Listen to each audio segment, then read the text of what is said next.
കോളേജിലെ പ്രൊഫസറാണ്, ജിബ്രീലിന്റെ ഉസ്താദായ ഇബ്ലീസ്. അപ്പൊ പിന്നെ ഈമാനില്ലെന്ന് പറയാൻ പറ്റുമോ? പ്രവാചകന്മാരിലുള്ള വിശ്വാസം.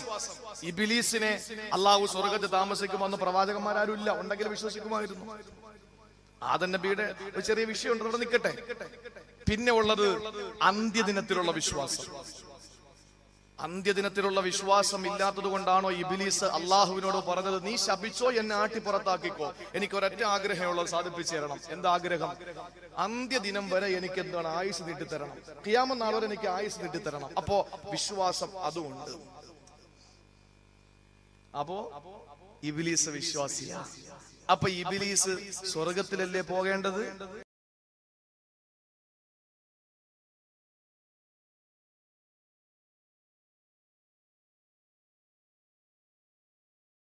നരകത്തിലല്ലേ ഇബ്ലീസ് ഉള്ളത്?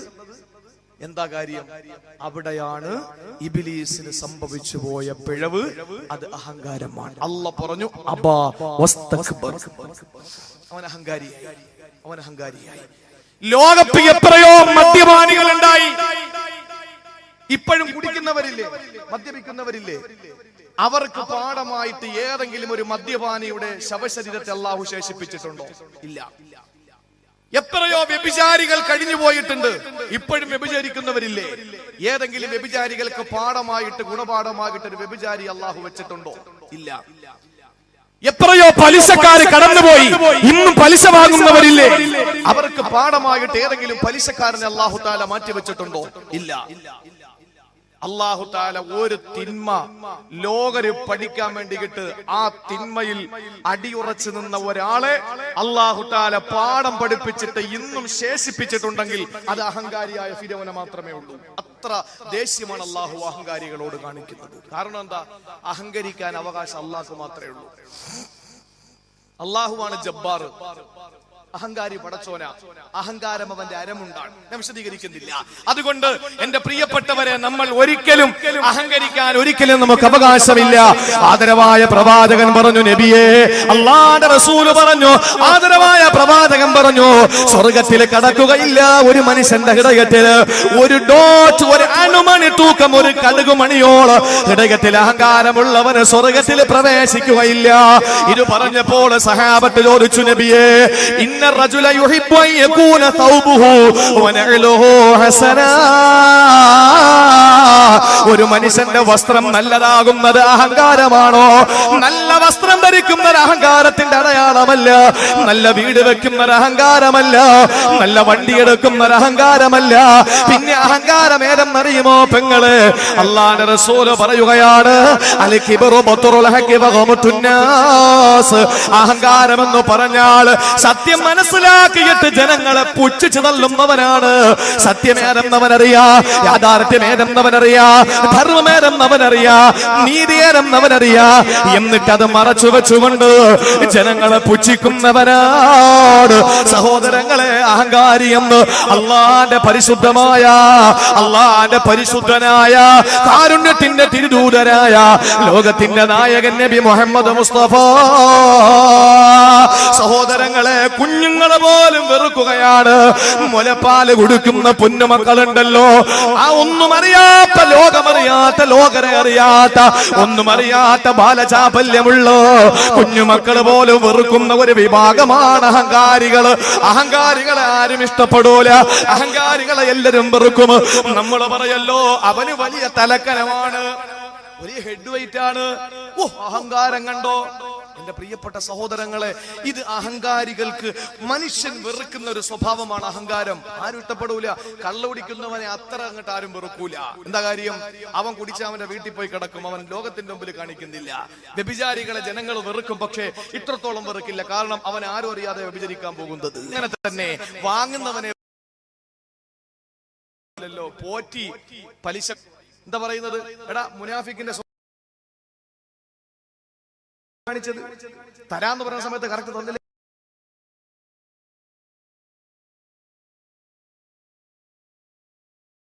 ഏറ്റവും കൂടുതൽ വെറുക്കുന്ന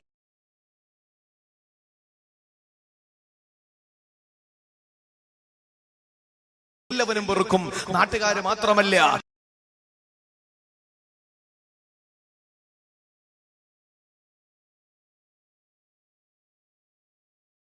മുസ്തഫായത്തിൽ തൊട്ട് സംസാരിച്ചവര് 3 പേരാണ്. ഒന്ന് ജുറൈജ് റളിയല്ലാഹു അൻഹുവിന്റെ ചരിത്രത്തിലെ കുട്ടിയാണ്, പറയാൻ നമുക്ക് സമയമില്ല. 2 റൂഹുല്ലാഹി ഈസാ അലൈഹിസ്സലാത്തു വസ്സലാമയാണ്. 3-മതോ ഒരു ഇസ്രായേലിലെ കുട്ടിയാണ്, തൊട്ടിൽ കിടന്ന് സംസാരിക്കുന്ന കുട്ടി. അത് അത്ഭുതമല്ലേ? നമ്മുടെ ചെറിയ മക്കൾ എന്തെങ്കിലും വലിയ വായിൽ വർത്തമാനം പറഞ്ഞാൽ, നമ്മുടെ കുഞ്ഞുമക്കൾ എന്തെങ്കിലും വലിയ വർത്തമാനം പറഞ്ഞാൽ നമുക്ക് അത്ഭുതം തോന്നും അല്ലേ? ചെറിയ മക്കൾ എന്തെങ്കിലും വലിയ വർത്തമാനം പറയുമ്പോ നമ്മളൊക്കെ പറയുന്നത് പോലുള്ള വർത്തമാനം കൊച്ചുമക്കൾ വീട്ടിൽ പറയുമ്പോ നമ്മൾ പറയില്ലേ? അത്ഭുതത്തോടെ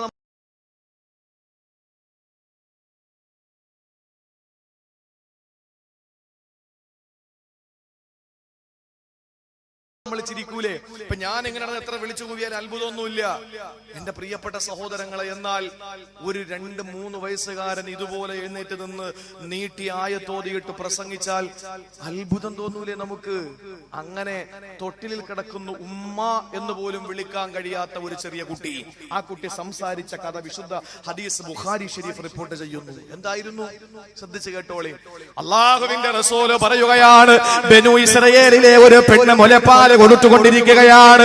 അമ്മിഞ്ഞ പാലിൽ നിന്ന് പാല് കുടിച്ചുകൊണ്ടിരിക്കുന്ന പൊന്നുമോ, ആ പാല് കൊടുത്തുകൊണ്ടിരിക്കുമ്പോൾ സുന്ദരനായ സുമുഖനായ കാണാൻ നല്ല അഴകുള്ള മുഞ്ചുള്ള ഒരു ചെറുപ്പക്കാരൻ നടന്നു പോവുകയാണ്. ആ സമയത്ത് ആ ഉമ്മാക്കങ്ങ് ഇഷ്ടപ്പെട്ടു ആ ചെറുപ്പക്കാരനെ. വല്ലാത്ത സൗന്ദര്യമാണ്, കറുത്ത തലമുടിയാണ്, വെളുത്ത ശരീരമാണ്, നല്ല ഉണ്ട കണ്ണുകളാണ്, നല്ല പുരിക കൊടികളാണ്, നല്ല ദന്തനിരകളാണ്, കാണാൻ എത്ര നല്ല സുന്ദരനായ ചെറുപ്പക്കാരനാണ്. അത് കണ്ടപ്പോ ആ ഉമ്മ പാല് കൊടുത്തുകൊണ്ടിരിക്കുകയാണ്. ഉമ്മ ദുആ ചെയ്തു, അല്ലാഹുമ്മ ജഅലി ബിനി മിസ്ലഹു, അല്ലാഹുവേ എന്റെ പൊന്നുമോനെ യവനെ പോലെ ആക്കണേ അല്ലാ. റിയാലിറ്റി ഷോകളില് പാട്ട് പാടുന്ന കുഞ്ഞുങ്ങളെ കാണുമ്പോ, അതുപോലെ കുട്ടിപ്പട്ടാളത്തില് മണിയറ രഹസ്യം പരസ്യമായിട്ട് വിളിച്ചു പറഞ്ഞിട്ട് വാപ്പായുമായ കളിയാക്കുന്നത് കാണുമ്പോ നമ്മൾ പറയാറുണ്ട്, പടച്ചോനെ എനിക്ക് കൊണ്ടൊരു സാധനം. ആളുകൾ എന്ത് ചോദിച്ചാലും മിണ്ടൂല.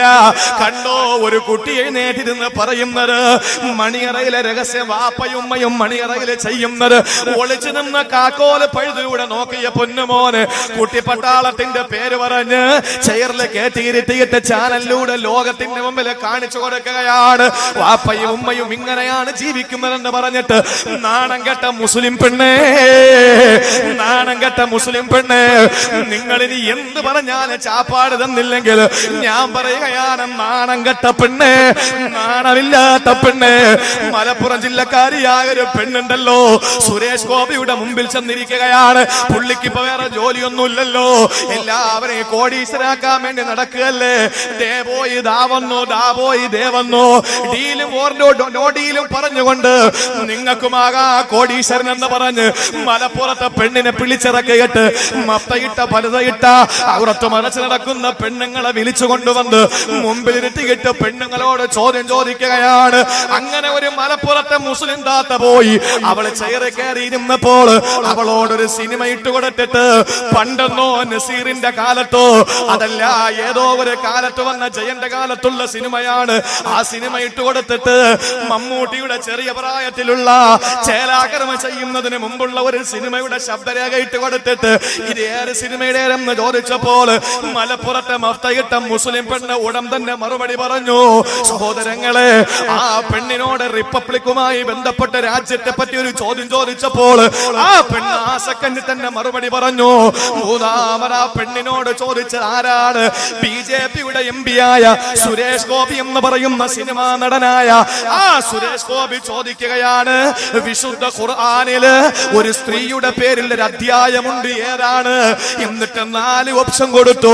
A Ayesha, B Fathima, C Khadija, D Mariam എന്ന് കൊടുത്തിട്ട് ആ പെണ്ണിനോട് ചോദിച്ചു, ഇത് ഏതാണ്? ആ ഖുർആനില് പറയപ്പെട്ട അധ്യായം ഏത് പെണ്ണിന്റെ പേരിലാണ് എന്ന് ചോദിച്ചപ്പോൾ മലപ്പുറം ജില്ലയിലെ മുസ്ലിം പെണ്ണേ, കേരളത്തിലെ മുസ്ലിം വനിതകളെ മൊത്തത്തിൽ ആക്ഷേപിച്ച നാണം കെട്ട പെണ്ണേ, മറുപടി പറഞ്ഞത് എന്തെന്നറിയോ? 60 സെക്കൻഡ് തലകുനിച്ചിരുന്നിട്ട് ഖുർആനിന്റെ വക്താവെന്ന് പറയുന്ന മുസ്ലിം പെണ്ണ് പറഞ്ഞത് എനിക്കറിഞ്ഞൂടാ, ഓഡിയൻസിനോട് ചോദിക്കാനാണ്. അവിടെ നിന്ന് മറുപടി വന്നു. സഹോദരങ്ങളെ, മറിയമെന്ന് ഹൈന്ദവർക്ക് പോലും അറിയാ, ക്രൈസ്തവർക്ക് പോലും അറിയാ, ഖുർആനുമായി ഒരു ബന്ധമില്ലാത്ത പെണ്ണേ, നിങ്ങളുടെ പൊന്നുമക്കളെ കുട്ടിപ്പട്ടാളത്തിൽ വിടുമല്ലോ, മദ്രസയിൽ വിടൂല, പഠിക്കാൻ വിടൂല, ഇൽമു പഠിപ്പിക്കൂല, പള്ളിയിൽ വിടൂല, പക്ഷേ അവരെ കുട്ടിപ്പട്ടാളത്തിൽ ചെത്തിരുട്ടിയിട്ട് അവിടെ കൊണ്ടിരുട്ടിയിട്ട് വാപ്പയും ഉമ്മയും വീട്ടിൽ ചെയ്യുന്ന ആ കാര്യങ്ങൾ മുഴുവനും വിളിച്ചു പറഞ്ഞ് കയ്യടി വാങ്ങിയിട്ട് എന്തു കിട്ടാനാണ് എന്റെ മുസ്ലിം പെണ്ണേ, മുസ്ലിം പെണ്ണേ, മാറണേ, ഇല്ലെങ്കിൽ മാറുമേ. അല്ലാഹു നമ്മളെ മാറ്റുമേ, നമ്മളെ മാറ്റുമേ. അല്ലാഹയോട് കളിക്കല്ലേ. ഇന്നഹും യകീദൂന കൈദ വഅകീദു കൈദ. അല്ലാഹ് പറഞ്ഞു, അവരെന്നെ ചതി കാണിച്ചാൽ ഞാൻ ചതിക്കും, ഞാൻ ചതിക്കും, ഞാൻ ചതിക്കും. അല്ലാഹ് പറയുകയാണ്, അല്ലാഹുവിന്റെ ചതി താങ്ങാൻ എന്റെ പ്രിയപ്പെട്ട അതിനാലിലെ പെങ്ങളെ നിനക്ക് കഴിയൂല. അതുകൊണ്ട് മാറിക്കോ, നിന്റെ ജീവിതത്തെ അടിമുടി മാറ്റിക്കോ, ജീവിതത്തെ മാറ്റിമറിച്ചോ. ഈ നാട്ടിലെ സഹോദരങ്ങളോട് സഹോദരിമാരോട് പറയുകയാണ്, ഈ വിളിച്ചു കൂവുന്നതിനൊരു ഫലമുണ്ടാകണം. അതുകൊണ്ട് പ്രിയപ്പെട്ട സഹോദരങ്ങളെ, നിങ്ങൾ ചിന്തിക്കണേ. ആ പെണ്ണ് പറഞ്ഞു, അല്ലാഹുമ്മ ജഅലി ബിനി മിസ്ലഹു.